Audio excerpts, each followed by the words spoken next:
बिस्मिल्लाहिर्रहमानिर्रहीम। अस्सलाम वालेकुम viewers, welcome back to info Ustad YouTube channel. Viewers, हमने फेडरल पब्लिक सर्विस कमीशन की जानिब से कंडक्ट किया जाने वाला असिस्टेंट डायरेक्टर FIA का पेपर स्टार्ट किया था। उसको सॉल्व कर रहे थे, 3 पार्ट्स इसके सॉल्व कर चुका हूँ। वीडियोस चैनल पर अपलोड कर दी गई हैं। अगर आपने पहले वाले 3 पार्ट्स इस पेपर के वॉच नहीं किए तो आप वॉच कर सकते हैं। लिंक आपको इस वीडियो की डिस्क्रिप्शन में मिल जाएगा। और यहाँ पर मैं आई हाईली रिकमेंड कि आप ये जो पार्ट 3 है मैथ के MCQs, इसको लाजमी से कर लीजिएगा। बड़ी डिटेल में बहुत अच्छे तरीके से मैथ का पोर्शन इसमें कवर किया हुआ है as per syllabus of federal Public Service commission. तो अगर आप इसको कर लेते हैं तो होप्स हो कि आपके आने वाले फेडरल पब्लिक सर्विस कमीशन के टेस्टों में काफ़ी आपकी हेल्प कर सकता है मैथ के पोर्शन से रिलेटेड। सो आज की वीडियो में हम मोस्टली जो FIA एक्ट है, FIA का जो एक्ट है, इसके MCQs को सॉल्व करेंगे। और ये आज की वीडियो भी बहुत ही इम्पोर्टेंट है। रिसेंटली जैसे कि आप जानते हैं कि FIA ने बहुत सारी जॉब्स की अनाउंसमेंट कर दी है। सो आने वाले टेस्टों के लिए ये वीडियो इम्पोर्टेंट है FIA एक्ट्स के हवाले से। सो स्टार्ट करते हैं, लेकिन आगे बढ़ने से पहले व्यूअर्स, अगर आपने चैनल सब्सक्राइब नहीं किया तो चैनल को सब्सक्राइब करके बेल वाले आइकन पर क्लिक करके ऑल नोटिफिकेशन के ऑप्शन को इनेबल कर लें। फेसबुक पे हमारा पेज लाइक कर लें एंड आप हमारे फेसबुक के ग्रुप को भी ज्वाइन कर सकते हैं। So let's start today's video. यहाँ पर कुछ 10 के करीब जनरल नॉलेज के MCQs हैं। पहले इनको सॉल्व करते हैं, देन हम FIA एक्ट के MCQs को सॉल्व करेंगे। Question number 69, When did the current president of the United States of America, Joe Biden, take oath of the office?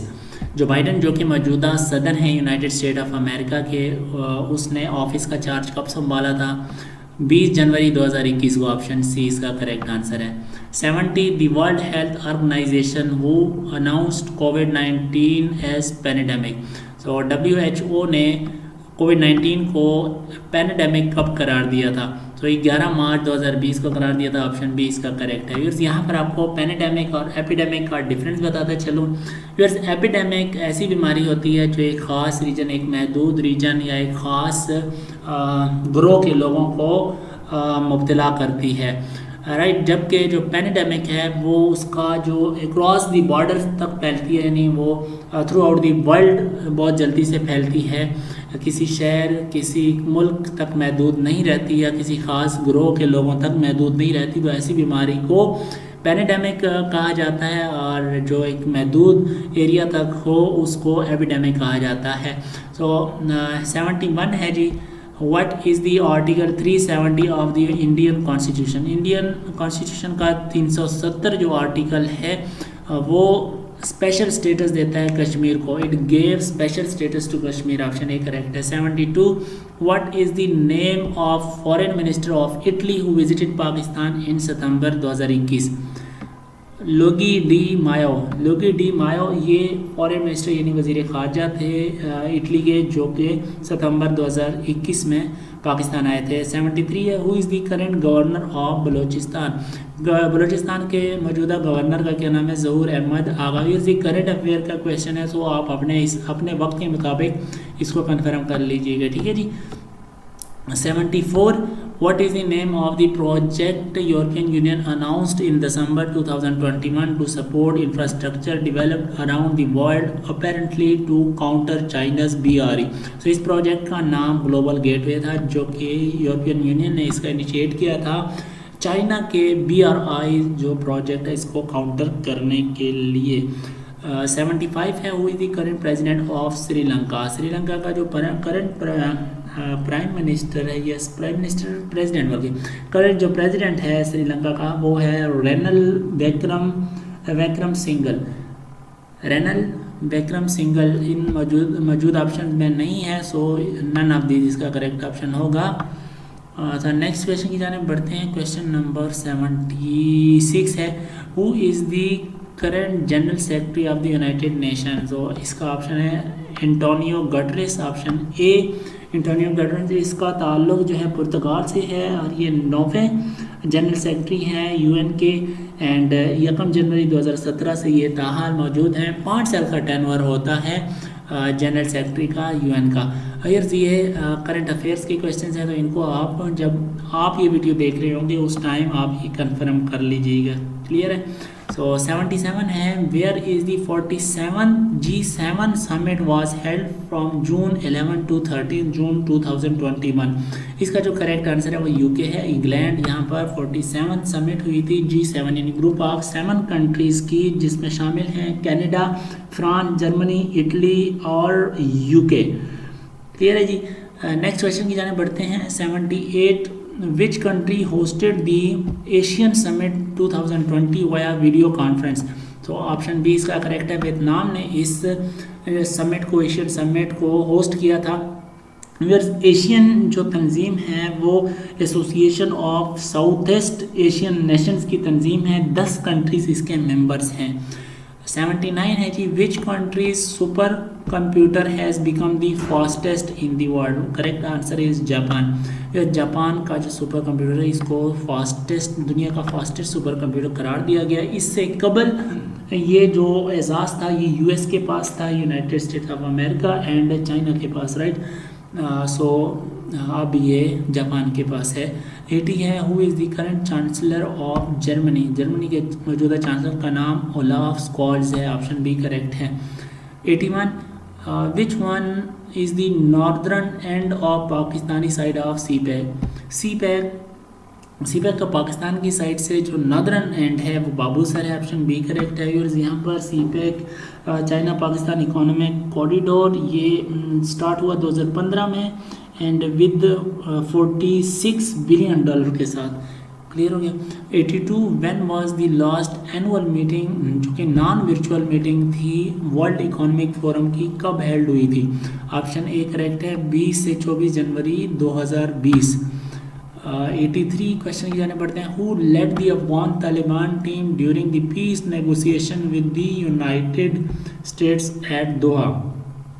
इसका अब्दुल्ला मेरे मुताबिक करेक्ट जवाब है। Abdullah was the Afghan Taliban team leader जो कि पीस नेगोशिएशन के लिए यूनाइटेड स्टेट्स के साथ बातचीत के लिए नुमाइंदा था।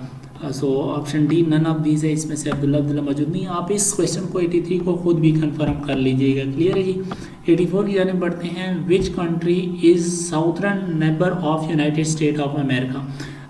यूनाइटेड स्टेट ऑफ अमेरिका के जुनूबी नेबर जो है, साउदर्न नेबर मैक्सिको है, और इसके साथ इसका जो बॉर्डर है वो है जनाब 3155 किलोमीटर लंबा तवील बॉर्डर है मैक्सिको का अमेरिका के साथ। एंड इसी तरीके से जो नॉर्थ की साइड पे नॉर्थ नेबर है अमेरिका का वो कनाडा है। तो नेक्स्ट क्वेश्चन की जाने बढ़ते हैं। 85 the federal investigation agency came into force on 13 January 1975 को इसका क़याम अमल में FIA का and headquarter of FIA is at Islamabad. 86 है जी, the preamble of the FIA act provides the constitution of an agency for. Option B correct है, investigation of certain offences committed in connection with matters concerning the federal government. 87 है, which of the following is incorrect. Incorrect मतलब गलत, जो कि सही ना हो। तो इसमें ऑप्शन डी है मेरे मुताबिक नन ऑफ दिस, क्योंकि जो FIA का जो एक्ट है वो एप्लीकेबल है तमाम citizen of Pakistan including public servants. So अगर ऑल सिटीज़न ऑफ पाकिस्तान का वर्ड आ गया तो इसमें मतलब कि उसमें पब्लिक सर्वेंट्स भी आ जाएंगे और हर किस्म के एम्प्लॉयज़ आ जाते हैं। बहरहाल इस क्वेश्चन को भी आप खुद कंफर्म कर लीजिएगा। क्लियर है जी।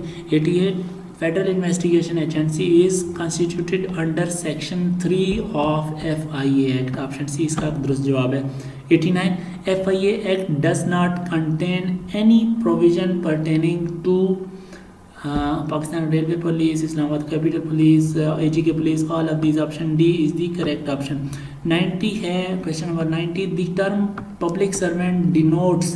पब्लिक सर्वेंट्स डिनोट जो FIA का एक्ट है उसमें पब्लिक सर्वेंट की जो तारीफ की गई है वो है public servant as defined in section 21 of Pakistan Penal Code 1860। Section 21 जो है PPC का पाकिस्तान पेनल कोड 1860 का ये कवर करता है पब्लिक सर्वेंट की तारीफ को। 91 the applicability of the FIA act extends to. Option D इसका करेक्ट है, नन ऑफ दीज। 92 है the Pakistan Special Police Establishment came into existence in 1948। Option B दुरुस्त जवाब है 1948।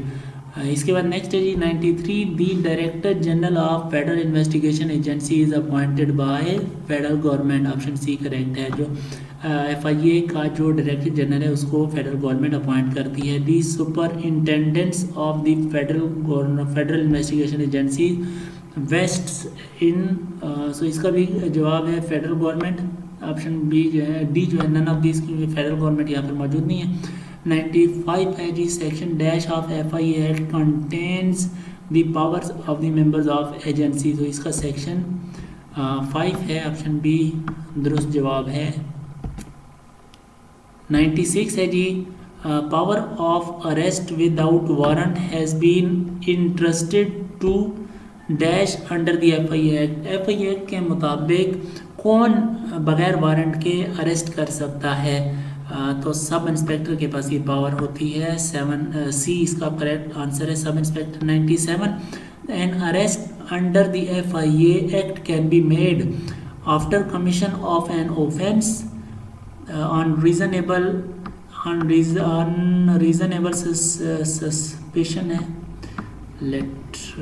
क्या है जी, on reasonable suspicion of commission of an offence, both A and B. Option C इसका दुरुस्त जवाब है, बोथ ए एंड बी। 98 है जी the director general of agency exercises power like, इसका है IGP, inspector general of police. Option C दुरुस्त जवाब है।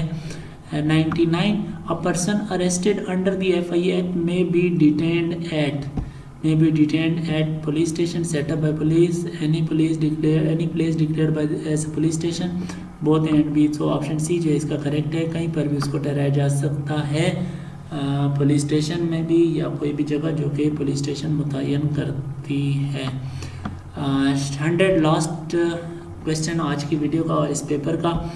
When property under investigation is apprehended to be transferred, an order to restrain its transfer may be made by member of the agency। Option B इसका दुरुस्त जवाब है। सो इसी के साथ ये पेपर अपने इख्तिताम को पहुंचा। उम्मीद करता हूँ कि आपको सीखने को काफ़ी चीज़ें मिली होंगी। इसको मेमोराइज़ कर लीजिएगा, वीडियो को लाइक और शेयर कर लीजिएगा। इस तरह की मज़ीद पेपर अगर आप चाहते हैं PDF फॉर्मेट में तो आप infostad.com वेबसाइट का विज़िट कर सकते हैं।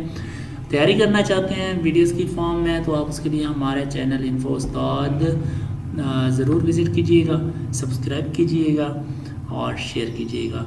Thank you so much for watching this video. अल्लाह हाफिज़।